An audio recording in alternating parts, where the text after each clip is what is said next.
Amen. The scriptures tell us in Ephesians 4:5 that there's one Lord, one faith, and one baptism. Y'all hearing that? Amen. Malachi 3:6 says that our God is one. And so therefore you sons of Jacob are not consumed. Why? Because he is one. What did he do? He showed us earlier that he made a covenant with Abraham. Abraham took his son Isaac, circumcised in the 8th day. Is that right? That's right. Abraham performed all these different covenant rituals and rites that the king gave him. Because this is the faith. Now remember, over in the book of Psalms it says, all the gods of the nations are idols. And that's what Christianity is today. It's an idol. Because what Christianity has done is it has masked itself as being our faith. Amen.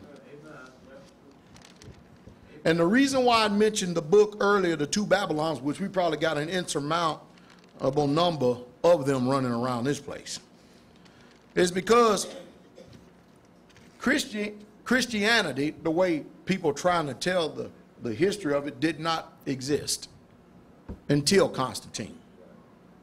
When we read in our books right here, we'll see a few places where it says Christians and stuff, but you can see from the very beginning that that is not the faith of Abraham. Amen. The Most High did not make a covenant with Christians. Amen. As a matter of fact, history and the people who have been ruling over history has rewritten the books and have distorted the facts to confuse you, the people of the Most High, so that you don't know who you are. And if you don't know who you are, you won't have an appreciation for who you are. Amen. Not making any sense. Amen. So there used to be a time that the Hebrews used to suffer, and I mean really suffer. Really suffer. I'm talking about persecution, injustices, being murdered, chased down. Paul, the Apostle Saul, would tell you that himself. That's what they were doing. That's what they did. So, they suffered under this, there's this word called Diocletian rule.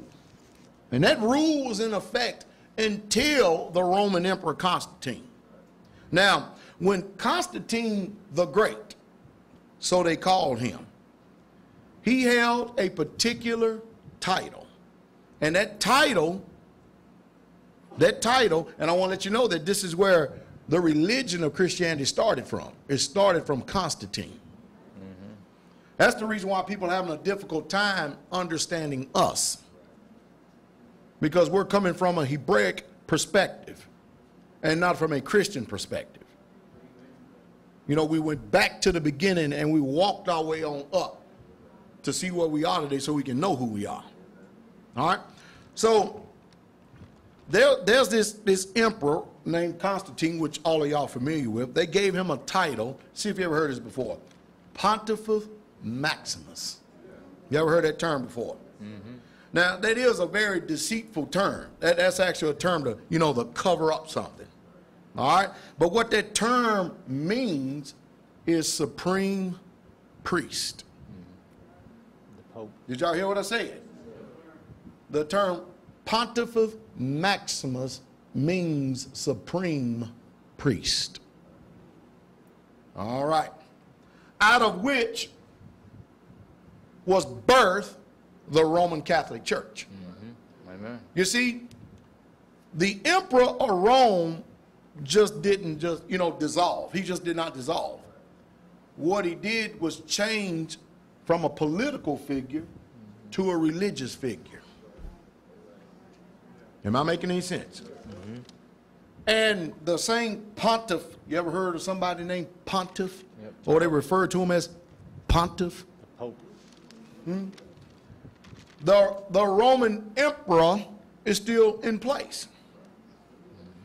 Now, we all understand and we know that out of that Council of Nicaea, and we're going to deal with a few dates here for a second, but we all know that out of this particular council, and this council was not headed up by any Israelites whatsoever at all.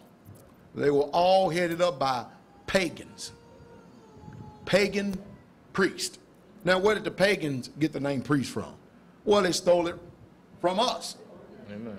Because the Most High only established a royal priesthood through Aaron by the order of Melchizedek. Right. Am I making any sense? All right.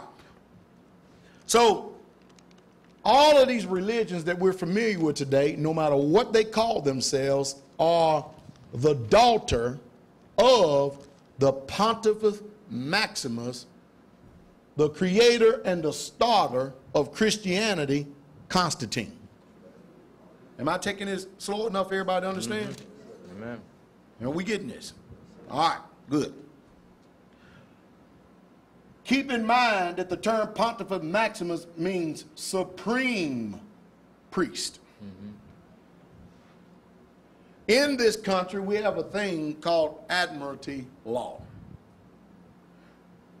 That is the law that is actually ruling over this land. So whatever you see that you're able to read on the books, just throw it out. It don't mean nothing. They go to schools and they learn how to operate under this law. That's why when people go to court systems, they feel like they never get any justice. Because they're coming from a mindset, and you're coming from a regular, normal thinking mindset. And it somehow just don't fit. That's the same thing with this pagan Christianity that we've all been inundated with today. As we begin to take a good closer look at this, we find out that something is not fitting. Am I making any sense? All right. So, there's also a Latin association with Constantine, which is, and here's the term right here, the greatest bridge maker. Now, this term means he took the religion, or let's say our heritage, from the Israelites or the Hebrews, and he incorporated the pagan customs of the Romans of his day. And at this council, he mingled some of them together. So what the devil ended up doing, and mind you, they end up changing the one real true faith. We know that from the very beginning, the Most High established the Sabbath day. He gave numbers to all the other days, but he actually named the seventh day. He gave it a particular name and set it apart from all the other days.